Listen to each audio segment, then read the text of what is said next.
Mga internet provider ug Nordeco ipatawag sa City Council sa Samal Island sa Davao del Norte kalabot sa pagkamatay sa 14 anyos nga estudyante human makuryentehan og live wire sulod sa tulunghaan sa syudad.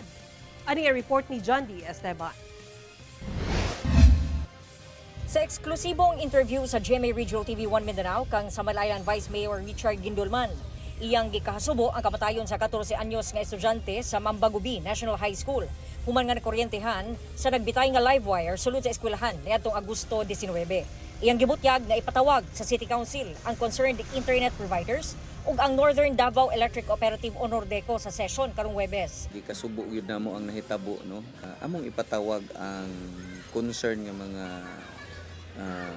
involved ba, no. Kay para matutukan og matanaw nato og unsay nungdan og kinsa pud ang dapat yun nga manubag sa maong sitwasyon. Sa bahin ni Mayor Toto Reyes, pinaagi sa iyang official statement, iyahan ang gibanduan ang otoridad nga imbestigahan ang hitabo. Sugdan na sab daw sa lokal nga pagamhanan ang pagpamutol sa mga kable ug linya nga wa matarong og plastar kay nahuman na matud pa ang iyang pasidaan sa mga internet providers nga ayuhon ang ilaha mga wire busa kinahanglan na matud pa aksyonan aron masiguro ang kaluwasan sa tanan.